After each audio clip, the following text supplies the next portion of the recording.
Hello friends, I am C Vardhman का। ध्यान से सुनना, जितने भी सी इंटर वाले स्टूडेंट हैं जो अभी जनवरी में एग्जाम्स दे रहे हैं उनके लिए तो बहुत इंपॉर्टेंट है सर। उनकी आरटीपी आ गई है। इनकम टैक्स में आरटीपी में सर मैंने एमसीक्यू वाला जो पार्ट है, केस सिनेरियो वाला पार्ट, वो लास्ट वीडियो में मैंने सॉल्व करा दिया था। इस वीडियो में अपन डिस्क्रिप्टिव क्वेश्चन करते हैं तो अपना इनकम टैक्स वाला पार्ट कंप्लीट हो जाएगा। फिर अपन जीएसटी वाला पार्ट कवर कर लेंगे। तो टाइम वेस्ट नहीं करते, ध्यान देना। और आपसे सिंपल एक रिक्वेस्ट है, लाइक करना और फ्रेंड्स को शेयर करना। कई सारी इंपॉर्टेंट पॉइंट्स है जो मुझे लगता है अच्छे पॉइंट्स है जो इंस्टीट्यूट ने पूछा है, वो मैं आपके साथ जरूर डिस्कस करूंगा। ठीक है, तो ध्यान से सुनना। आते हैं क्वेश्चन नंबर 6 में। 5 तक तो अपन लास्ट वीडियो में कर लिए थे। आओ, कभी भी एक आदत डालो सर। क्वेश्चन में सबसे पहले नीचे जाके पढ़ना है कि हमें क्या पूछ रहा है। Mr Akshay shifted out of the default tax regime and want to pay tax under normal provision. तो नॉर्मल प्रोविजन के हिसाब से अक्षय चलना चाहता है। अब देख लेते हैं। Mr. Akshay, age 59 years, an Indian citizen, traveled frequently out of India for his business trip as well as for his outings.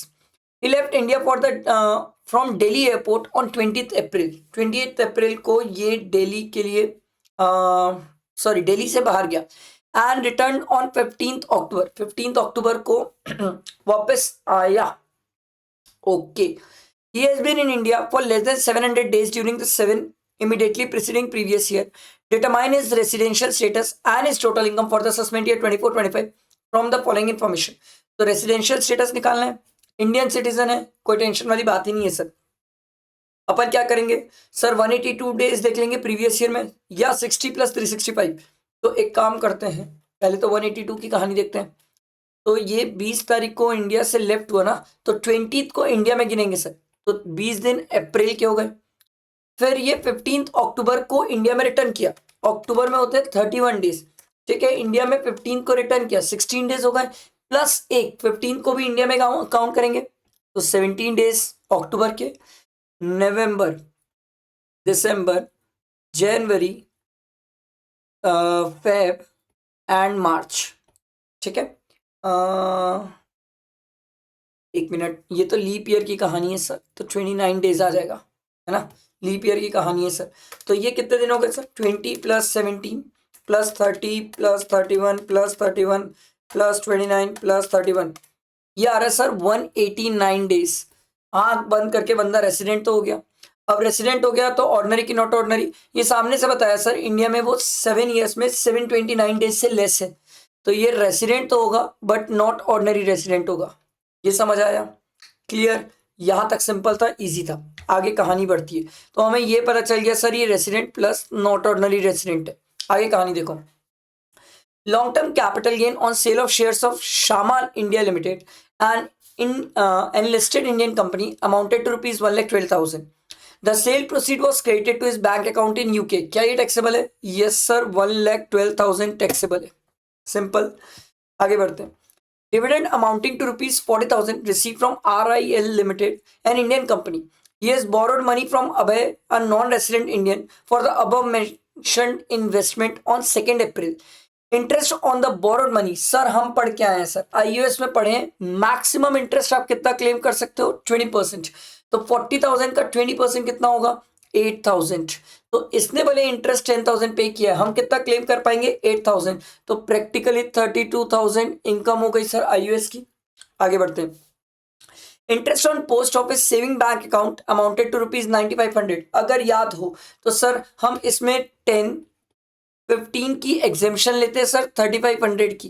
तो ये तो हम क्लेम कर लेंगे, तो कितना हो गया? 9,500 माइनस 3,500, ये आ गया सर 6,000। ठीक, ये आ गया समझ आपको? तो यही 3 तो इसकी इनकम है, और कुछ तो है नहीं इनकम। आपसे क्वेश्चन में आपको क्वेश्चन में क्या निकालने बोला है सर? क्वेश्चन में इनकम ही तो निकालने बोला है, gross total income. Total income निकालने बोला सर, ग्रॉस टोटल इनकम नहीं, टोटल इनकम, क्योंकि टोटल इनकम है मतलब डिडक्शन भी माइनस होगी सर। तो 1,12,000 प्लस 32,000 प्लस 6,000, ये आ जाएगा सर 1,50,000। ठीक, फिर आप वो क्लेम करोगे सर 80 टीटीए। कितना अमाउंट क्लेम कर सकते हो सर? 6,000 आप 80 टीटीए में क्लेम कर सकते हो, तो आपका इनकम आ जाएगा 1,44,000। समझ आया? सिंपल था मेरे हिसाब से, क्वेश्चन में कोई ट्रिकी पॉइंट नहीं है, कुछ भी कंफ्यूजिंग नहीं है, मेरे हिसाब से तो ये क्वेश्चन इजी है, ऐसा कोई रॉकेट साइंस इस क्वेश्चन में तो कुछ नहीं था। आई बात समझ? क्लियर हुआ? आओ नेक्स्ट क्वेश्चन देखते, ध्यान दो। अब 7 क्वेश्चन में भी अपन पहले आके नीचे पढ़ लेते, नीचे क्वेश्चन में क्या बोल रहा है। देखो सर, क्वेश्चन में नीचे ये आदत डाल लो, पहले कभी भी नीचे पढ़ना। Determine the gross total income of mister Rohan. Gross total income निकालनी है सर अंडर नॉर्मल प्रोविजन, मतलब 115 बीएससी ऑफ नहीं किया है सर, ठीक है। आओ सर क्वेश्चन देखते हैं। Mr Rohan an employee of ABC limited is posted at Mumbai, ठीक है, ओके मुंबई, ये हमारे काम का है सर, मुंबई हमारे काम का है। He was appointed on 1st March 2023 on the scale of 60,000, 2,000 and 80,000. Graded पे स्केल है सर।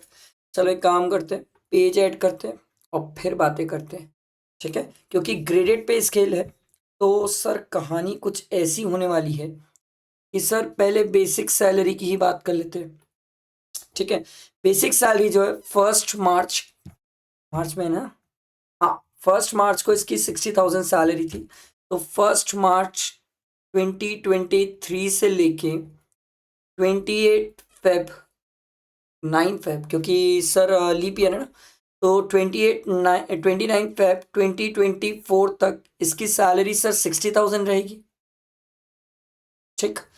फिर सर 1 मार्च 2024 से लेके 28 फेब 2025 तक इसकी सैलरी कितनी हो जाएगी? 62,000। तो मेरा प्रीवियस ईयर कब से चालू हो रहा है? 1/4/2023 से लेके 31 मार्च 2024 तक, ये मेरा प्रीवियस ईयर है। तो प्रैक्टिकली 60,000 मेरा आ जाएगा 11 मंथ्स और 62,000 आ जाएगा 1 मंथ। आया समझ? ऐसे अपन ग्रेडेड पे स्केल निकालते थे सर, ठीक है। तो इसकी बेसिक सैलरी कितनी आ रही है सर? 60,000 इंटू 11, ये आ रहा है सर 6,60,000, यहाँ लिख लेता हूँ, ठीक। बेसिक सैलरी की बातें कर रहे हैं हम, प्लस 62,000 प्लस 62,000 ये आ रहा है सर 7,22,000, ये इसकी बेसिक सैलरी हुई, ठीक है।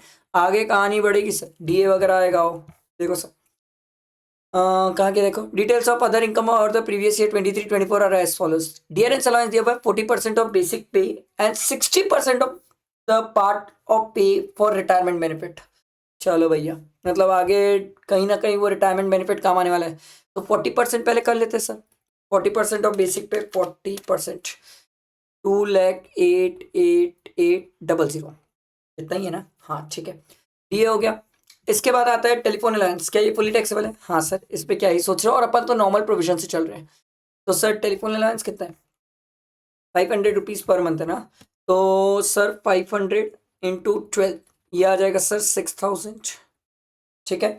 उसके बाद सर अगला पॉइंट देखो, both Rohan and company contribute 15% of basic pay to recognise provident fund. Sir हम सीख के आए हैं 12% तक तो एग्जामेशन है, और 12% ऑफ बेसिक प्लस डीए रहता है सर, और वो भी डीए फॉर्मिंग पार्ट वाला, तो ये तो हमें मेहनत करनी पड़ेगी सर। और इंटरेस्ट भी दिया हुआ है 12%, जो कि 9.5% तक एग्जेम्प्ट है सर, तो ये भी मेहनत करनी पड़ेगी। और रिकॉग्नाइज प्रोविडेंट फंड की मेहनत करते हैं। रिकॉग्नाइज प्रोविडेंट फंड, इसमें 15% ऑफ बेसिक पे कितना है सर? 15% ऑफ बेसिक पे कितना है? बेसिक पे हमारा है सर 7,22,000, 7,22,000, इसका 15% ये आ रहा है sir 10,8300 minus 12% of basic plus DA, है ना, बेसिक प्लस डीए, ठीक है। और डीए ये फॉर्मिंग पार्ट वाला है ना, 60% वाला डीए, ठीक है। तो ध्यान रखना इस चीज का, मैं कैलकुलेशन कर रहा हूँ, आप इसका ध्यान रखेंगे। ये वाला जो डीए है ना सर, ये जो डीए है इसका भी अपन को 60% लेना पड़ेगा, ये थोड़ा सा ध्यान रखेंगे। तो 2,88,000, इसका भी 60% प्लस 7,22,000, 7,22,000, तो ये आ जाएगा सर 89, रुको, ये आ जाएगा सर 89,52,800, ठीक है। इसका 12% ये आ रहा सर 107,434 ले लेते हैं सर, राउंड फिगर कर लेते हैं। तो ये माइनस करने के बाद कितना हो जाएगा, -108,300, ये आ रहा है सर 866। समझ आया, रिकॉग्नाइज प्रोविडेंट फंड हो गया। उसके बाद कहानी आगे बढ़ती है तो इंटरेस्ट की बात है सर, इंटरेस्ट 12%। अरे यार इसको भी लिखना पड़ेगा, आओ भाई इसको भी लिखते हैं। इंटरेस्ट की कहानी है सर जो कि 25,800 है सर, ये सर 12% के बराबर है सर। हमें तो 9.5% एग्जेम्प्ट होता है सर, तो 12 माइनस 9.5। मैं शॉर्ट में कर रहा हूँ, आप लोग एग्जाम में शॉर्ट में नहीं करेंगे, आप लोग बकायदा 12% लिखेंगे, उसके बाद 9.5% वाला लिख के दिखाएंगे और उसके बाद माइनस करके दिखाएंगे। बहुत सारे स्टूडेंट का ना इस बार टेक्स्ट में मैंने देखा है सर, इसी कारण बहुत मार्क्स कटे, बहुत सारे लोगों के पेपर चेक किए मैंने, तो ये गड़बड़ आप लोग नहीं करेंगे, मैं कर रहा हूँ, मुझे अलाउड है, ठीक है।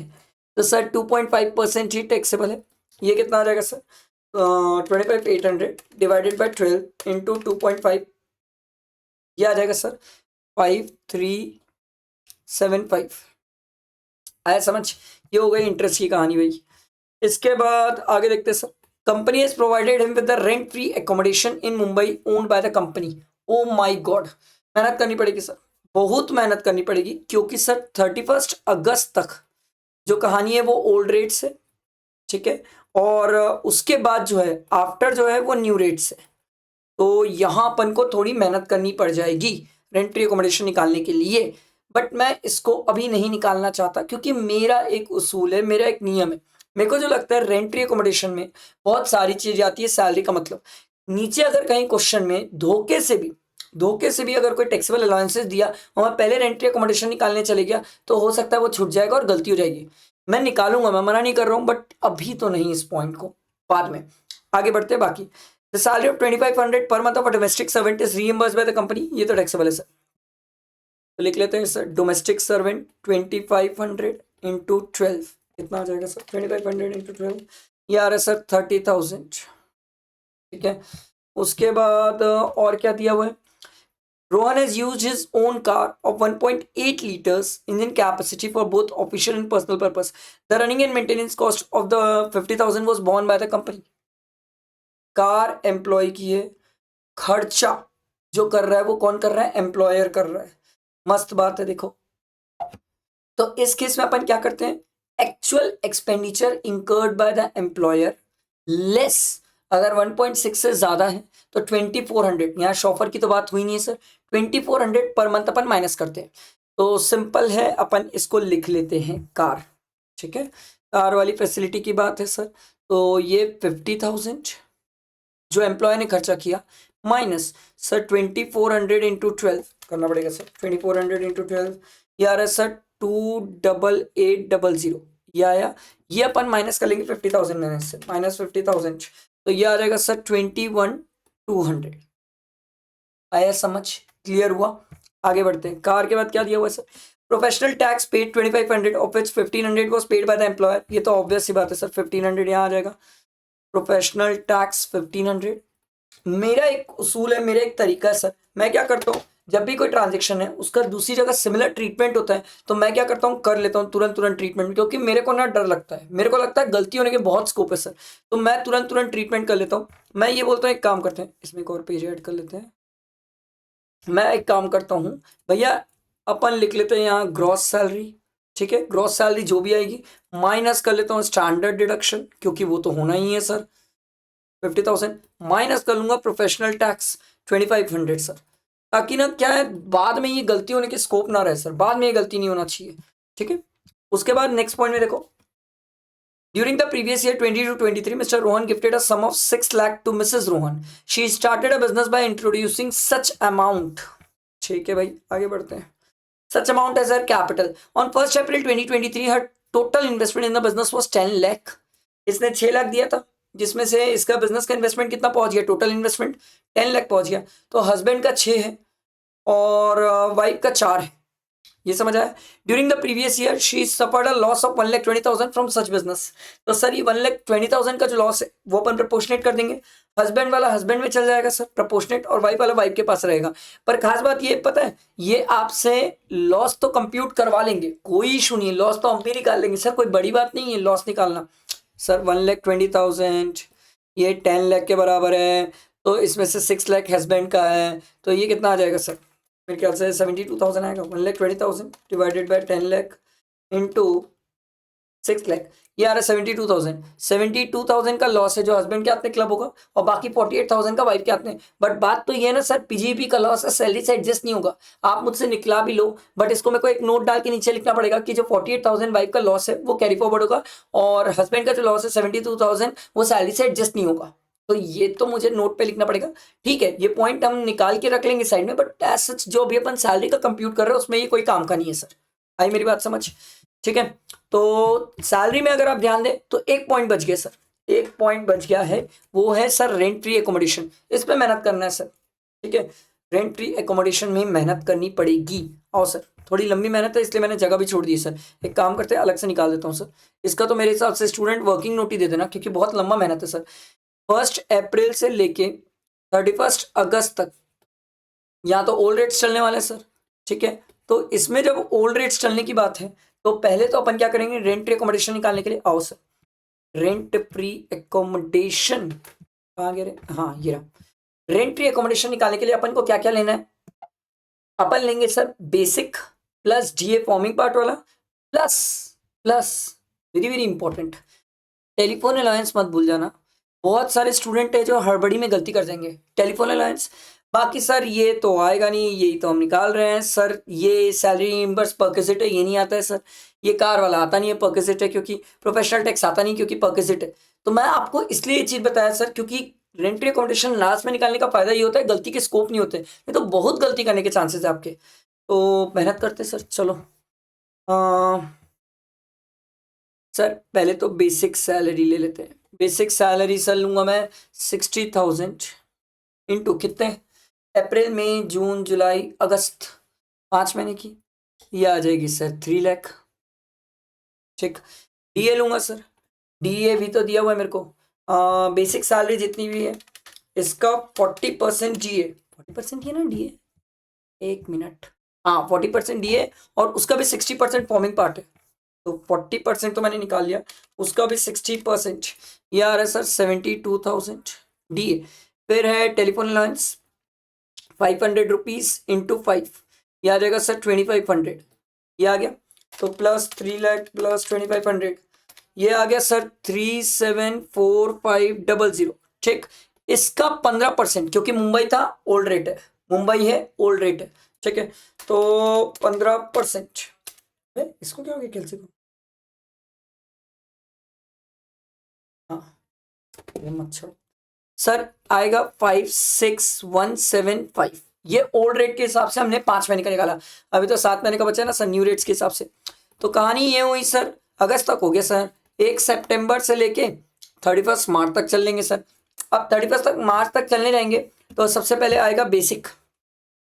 अब यहाँ बेसिक जो आएगा उसमें कहानी अलग है सर, क्योंकि लास्ट मंथ 62,000 था, उसके पहले तक 60,000 था। तो 60,000 इंटू 6 प्लस 62,000 इंटू 1, ये कितना आ जाएगा सर 3,60,000, और 3,60,000 प्लस 62,000, ये 4,22,000। ठीक, बेसिक। फिर डीए क्या है सर, इसी का 40% और फिर उसका 60%, ये आ रहा है सर 10,1280। ठीक, इसके बाद है telephone allowance 500 into 7, 2500, sorry 3,500।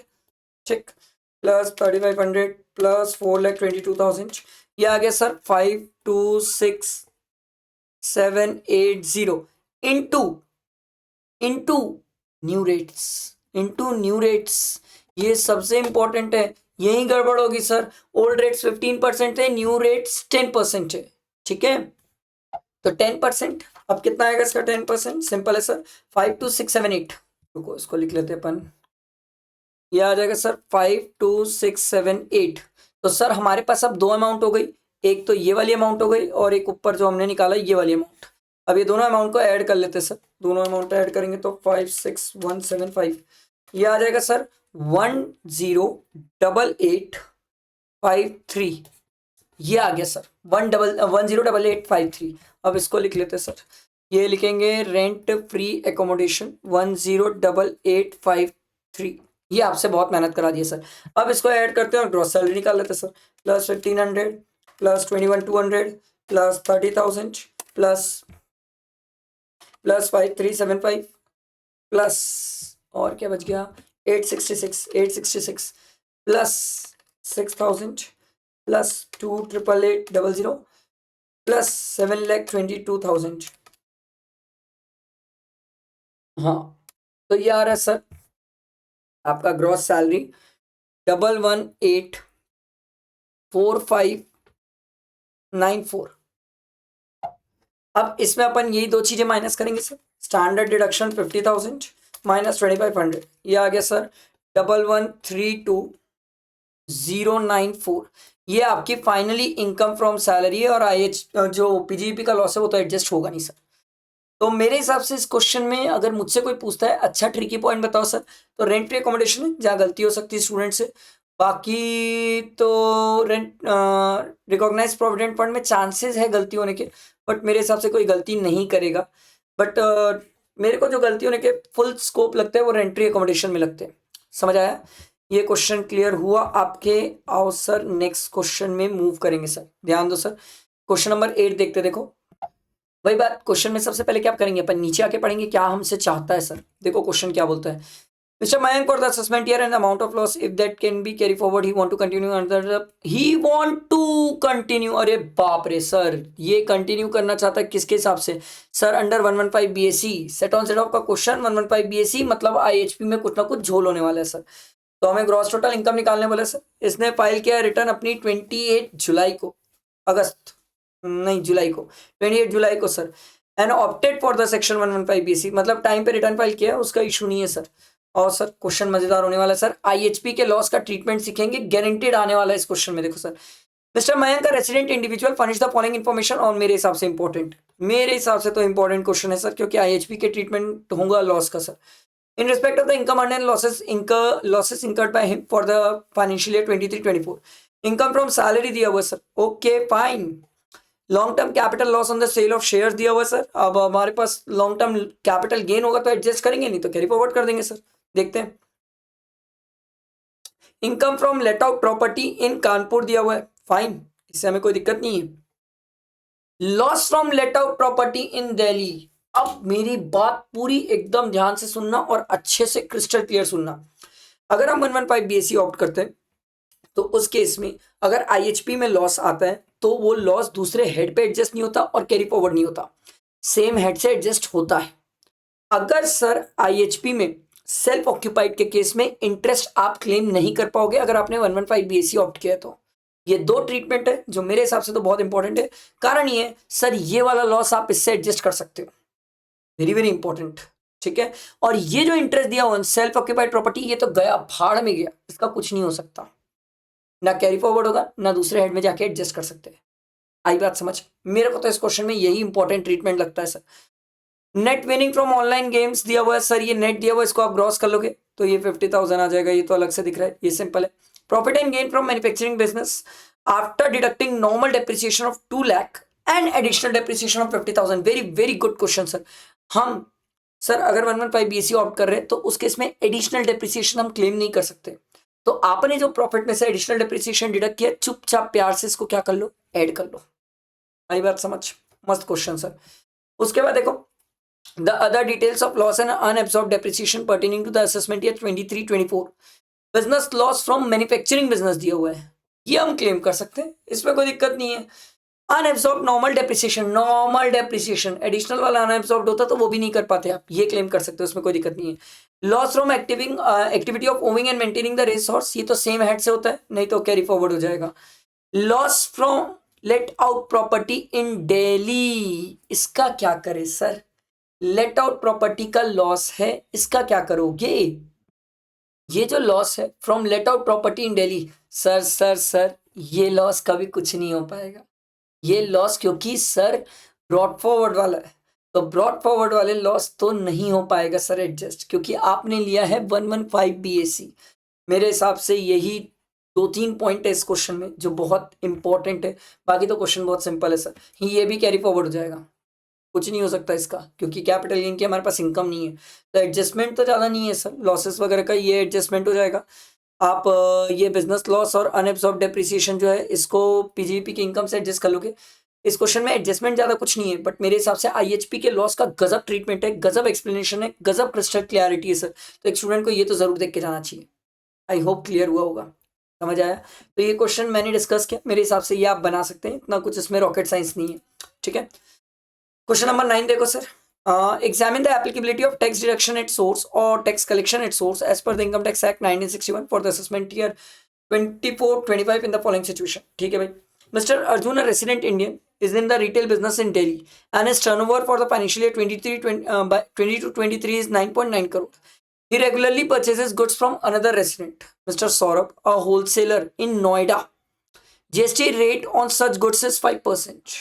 Okay, ठीक है। ही रेगुलरली परचेजेस, ये परचेस करता है, तो सौरभ सेलर है और अर्जुन परचेजर है। मैं इसलिए लड़ रहा हूँ क्योंकि मुझे ये डिसाइड करना पड़ेगा सर ये 194 क्यों एप्लीकेबल करने वाला है, कि टीसीएस का 206C1H करने वाला है। अर्जुन का टर्नओवर, अर्जुन जो बायर है उसका टर्नओवर तो 9.9 करोड़ है, तो ऑब्वियस सी बात है सर टीडीएस तो एप्लीकेबल नहीं हो रहा। अब टीसीएस ढूंढ लेता हूँ sir. Aggregates amount of sale made by the Mr Saurabh to Mr Arjun for the financial year 23-24 is 49 lakh without GST, ठीक है। Mr Arjun made the payment for a consideration, कितना पेमेंट किया सर? 21, 26.25 एंड 4.2, ये तीनों ऐड करके चेक करना पड़ेगा सर, ठीक है। Mister Saurabh turnover for the financial year was, ओहो सौरभ सेलर, और सेलर का टर्नओवर यहाँ पर 10 करोड़ से ज़्यादा है, तो सर यहाँ पर तो टीसीएस एप्लीकेबल होने की बात हो गई। बस अमाउंट चेक कर लेते हैं, 50 लाख से एक्सीड करती है क्या? 21 लाख पेमेंट किया, 26.25 पेमेंट किया, ठीक है, और एक मिनट प्लस 4.2 पेमेंट किया, तो टोटल 51.45 पेमेंट किया। 50 लाख से एक्सीड करके सर, तो 1.45 में टीसीएस की बात, समझ आया? अच्छा क्वेश्चन, सिंपल इजी क्वेश्चन, मेरे को तो इसमें कुछ टफ वाला पॉइंट नहीं लगा, बट हाँ ये ध्यान रखने वाली बात है कि टीडीएस है कि टीसीएस है, ये आपको ध्यान रखने वाली बात, समझ आया? आगे देखो, सेकेंड वाला देखो, Mr Raja paid 12 lakh on 1/11/2023। Okay, 1/11/2023। Sir ध्यान देने वाली बात, तो Thomas Cook for a holiday package to Singapore, ठीक है, for a week with his family, ठीक। ओवरसीज टूर पैकेज प्रोग्राम है सर, और ओवरसीज टूर पैकेज प्रोग्राम हम पढ़ के आए हैं सर 1/10/2023 के बाद, उसमें अप टू 7 लाख 5%, और 7 लाख से ऊपर जाता है तो 20%, ठीक है। बीइंग ट्विंस एंड एज, ठीक है। Mister Raja is also remitted 10 lakh on 28/3/2024 out of his personal saving under liberalized remittance through Bank of India as a gift to his sister। तो ये एजुकेशन और मेडिकल तो है नहीं सर, तो उस केस में क्या होगा सर? सीधा 20% की कहानी होती है sir. Residing in London on the occasion of a birthday, मेरे को लगता है सर इस क्वेश्चन में आपको जो ध्यान रखने वाली बात है, ये अमेंडमेंट से कवर किया इंस्टीट्यूट ने, कि सर वो जो डेट है ना सर, कि किस डेट के पहले पुराना वाला था, किस डेट के बाद नया वाला था, मेरे हिसाब से तो स्टूडेंट को सिर्फ इस क्वेश्चन में यही ध्यान रखने वाली बात है, टफ नहीं है। जैसे ये 12 लाख है, इसमें पहले 7 लाख तक 5%, उसके बाद 7 लाख से ऊपर गया तो 20%, जितना ऊपर वाला है एक्सेस अमाउंट है, फिर उसके बाद 10 लाख है सर, इसमें तो 20% वाली कहानी है सर।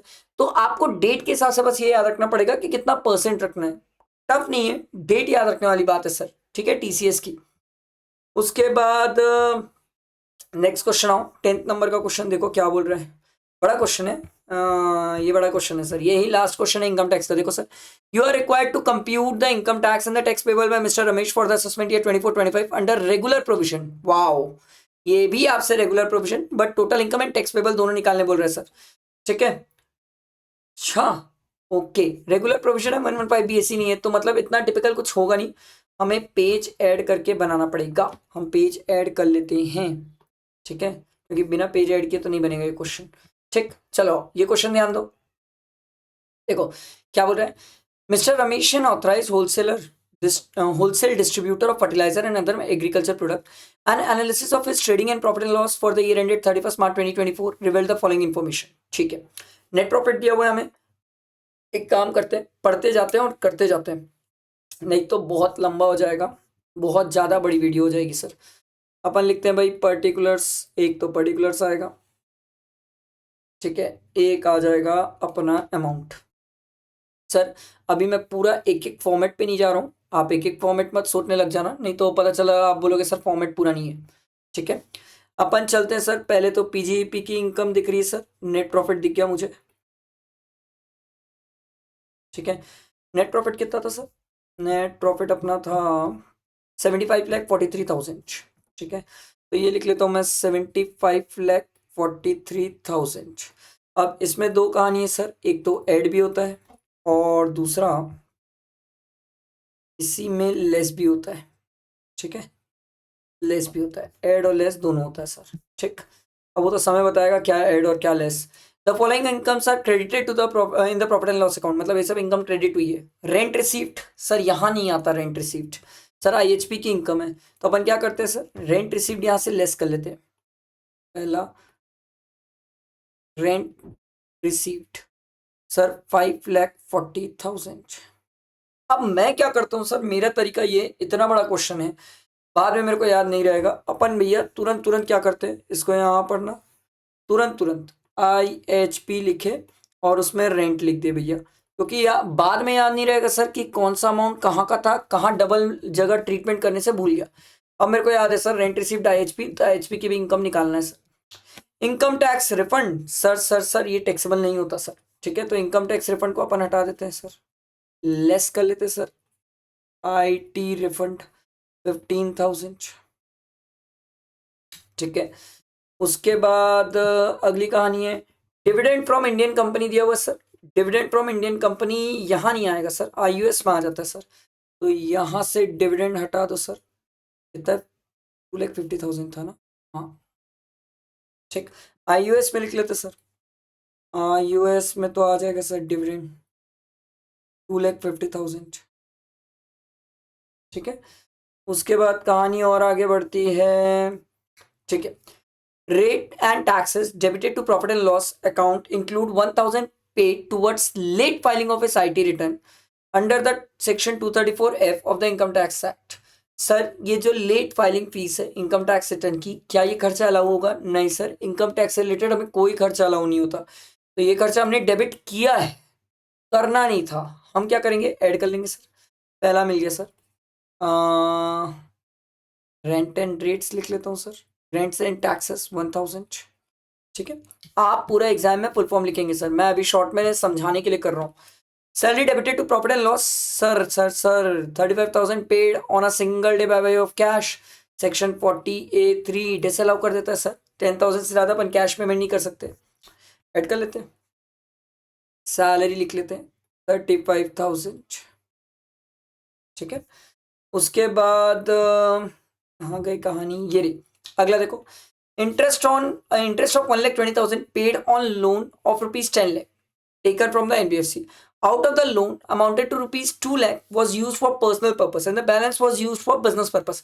भैया पर्सनल नहीं मिलता, तो एक बात समझो, 1,20,000 इंटू 2 डिवाइडेड बाय 10 आ जाएगा, 1,20,000 into 2 divided by 10 lakh, 10 lakh ही ना, हाँ, तो ये सर आ जाएगा अपना है, ये कैसे हो गया, 1,20,000 into 2 divided by 10 lakh,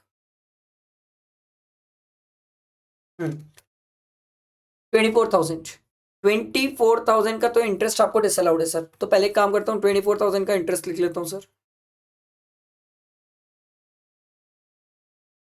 personal वाला है ना, ये डिसअलाउ हो गया। उसके बाद कहानी आगे बढ़ती है, बैलेंस फॉर बिजनेस पर्पस तो कोई दिक्कत नहीं है, no TDS was deducted while paying interest. Interest of 1,20,000 is debited to the profit and loss. Sir आप मेरी एक बात समझो, इंटरेस्ट पे TDS डिडक्ट करने की जब बात आती है तो मैं तो सबसे पहले एक ही चीज बोलूंगा, सर मेरे को इसका टर्नओवर दे दो, क्योंकि अगर इसका पिछले साल का टर्नओवर अगर 1 करोड़ से ऊपर जाता है बिजनेस का तो ये TDS डिडक्ट करने के लिए लायबल है, अदरवाइज TDS डिडक्ट करने की बात ही नहीं आती सर। तो अब मेरे को इसका टर्नओवर चाहिए क्वेश्चन में, दिया है देखो, Ramesh turnover for the previous year 23 was 3 crore, 1 crore से कहीं ज्यादा है सर, क्या इसके ऊपर TDS का ऑब्लिगेशन है? हाँ सर, इसने TDS डिडक्ट नहीं किया सर, अगर TDS डिडक्ट नहीं किया तो सेक्शन 40 बीच में आता है और सेक्शन 40 ये बोलता है भैया हम 30% डिसअलाउ कर देंगे अगर आपने TDS डिडक्ट नहीं किया अगर रेसिडेंट को पे करते टाइम। तो ये तो ऑब्वियस सी बात है सर, NBFC से इंडिया की है सर। तो 1,20,000 माइनस 24,000 ये तो हम पहले ही अलग कर चुके हैं सर, क्योंकि 24,000 आपने पहले ही डिसअलाउ कर दिया। बचा 96,000, इसका भी 30% डिसअलाउ। तो सर ये आ जाएगा, क्या लिखूं, TDS नॉट डिडक्टेड, ठीक है, ये आ जाएगा सर 28800, ये 30% डिसअलाउड। आगे कहानी बढ़ती है sir. Municipal tax of 10,000 paid for the building was debited to the profit and loss account. Okay, municipal tax दिया हुआ है, म्युनिसिपल टैक्स यहाँ नहीं आने वाला। बट मैं आपको एक मस्त वाली बात बताता हूँ। अभी तो देखो सर, मैं ये पूरा क्वेश्चन पूरा अभी मतलब आप समझो, एग्जाम में जब आप पढ़ोगे तो एडिशनल इन्फॉर्मेशन को भी ध्यान देना। मैंने ये क्वेश्चन सॉल्व करने से पहले एक बार पढ़ा था, तो मुझे ये क्वेश्चन पता है सर कि ये जो पॉइंट है, half of the building is use for business purpose and remaining half of is let out to Anshul for residential purpose. तो सर आधा बिजनेस पर्पस के लिए, आधा रेसिडेंशियल पर्पस के लिए। तो ये जो म्युनिसिपल टैक्स है ना, ये भी तो आधा आधा हो जाएगा सर। तो आधा आपको अलाउड है, ठीक है, जो 5,000 डेबिट हुआ है 5,000 डिसअलाउ हो जाएगा और आप उसको IHP में लेके जाओगे। तो आप म्युनिसिपल टैक्स क्या करो, म्युनिसिपल टैक्स 5,000 बाई डिसअलाउड है, ठीक। अब यहां पर नीचे रेंट पेड भी तो किया था आपने, माइनस कर लो सर म्युनिसिपल टैक्स 5,000, जो आपको यहां मिल जाएगा सर, ठीक है। उसके बाद आगे कहानी बढ़ती है, उसमें बोल रहा है सर देखो, he sold a vacant land on 10/11/2023 for 10 lakh, ठीक है।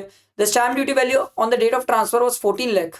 तो सर आंख बंद करके हम कैसे सीखे थे सर, 10 लाख, इसमें 10% ऐड करो तो आया 11 लाख।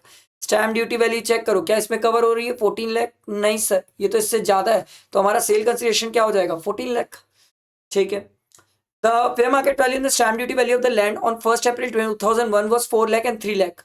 तो फेयर मार्केट वैल्यू 4 लाख थी, स्टैम्प ड्यूटी वैल्यू 3 लाख थी। हमने बोला था sir cost of fair market value दोनों में विचएवर इज हायर, और वो स्टैम्प ड्यूटी वैल्यू से ज्यादा नहीं हो सकता। तो स्टैम्प ड्यूटी वैल्यू मतलब 3 लाख, 3 लाख से ज्यादा तो नहीं हो सकती। अब हमें इसकी कॉस्ट ढूंढना पड़ेगा। The land was acquired by him on 1995 for 1,80,000। तो सर हमारे लिए तो कॉस्ट ऑफ एक्विजिशन जो है वो 3 लाख हो गया, ठीक है। ये एज इनकर्ड रजिस्ट्री एक्सपेंसेस है, मेरे को कोई मतलब नहीं है।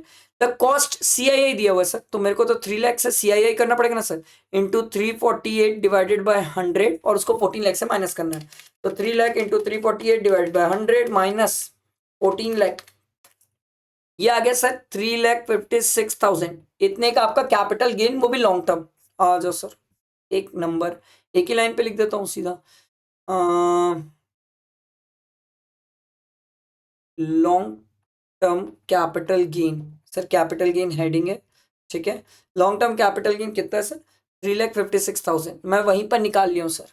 आया समझ? अच्छा एक चीज और है, अपन ने कोई पॉइंट शायद भूला तो नहीं, अपन नीचे आ गए, ऊपर के पॉइंट्स भूल गए थे।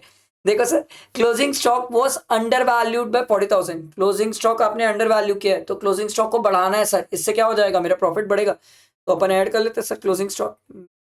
इतनी बड़ी गलती कर रहे थे देखो, 40,000।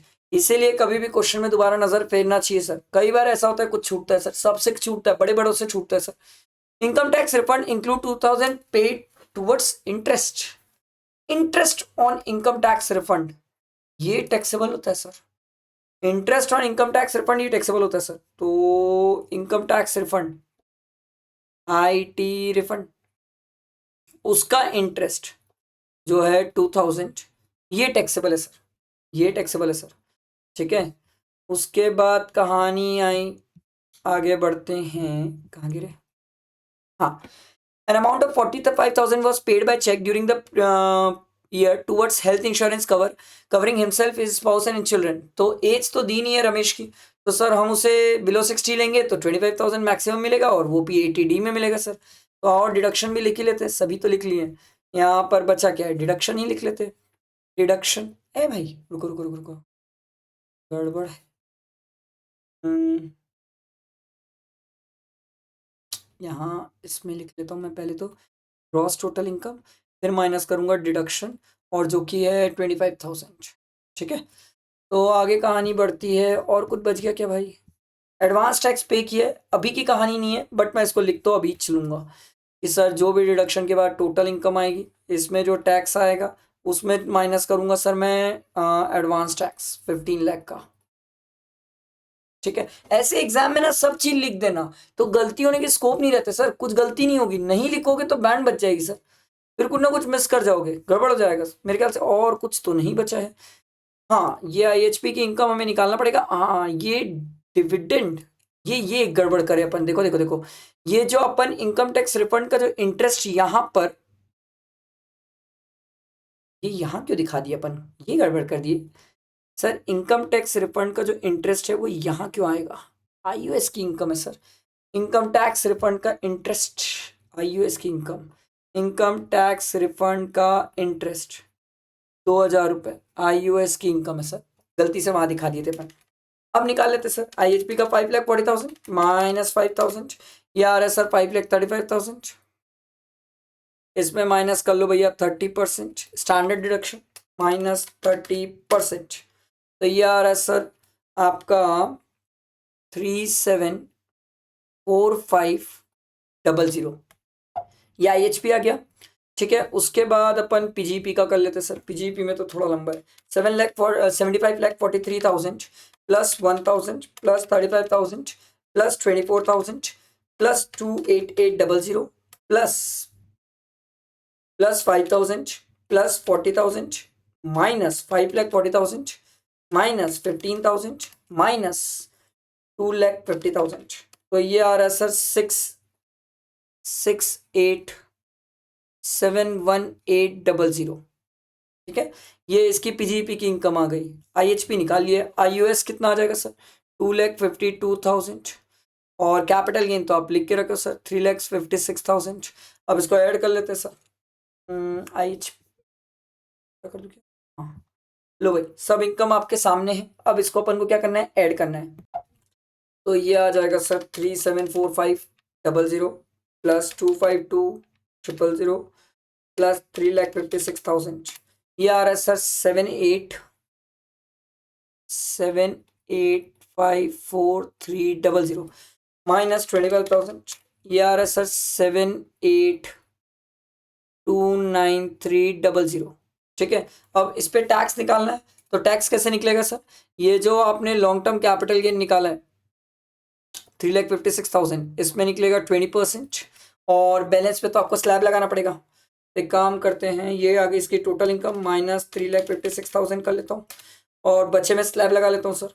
तो माइनस, मैं सर निकाल रहा हूँ टैक्स, आप लोग भी अपने हिसाब से मेहनत करेंगे सर।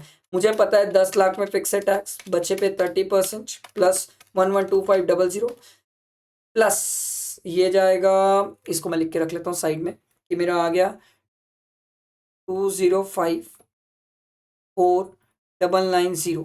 ठीक है, ये आ गया, और तो मैंने क्या क्या कर लिया, एक सेकंड, ये गड़बड़ कर दिया मैंने, अमाउंट इधर उधर लिख दिया, 7,829,300 माइनस 3,56,000, इसको कर लो, माइनस इसमें 10 लाख कर लो, बैलेंस पे 30% प्लस 112500 प्लस 10% भी तो करना पड़ेगा, सरचार्ज भी तो लगेगा सर। ठीक है, और सरचार्ज 3,56,000 है, उसमें भी लगेगा, तो सर 3,56,000 इसका 20%, ये आ रहा है सर 20% 71,200।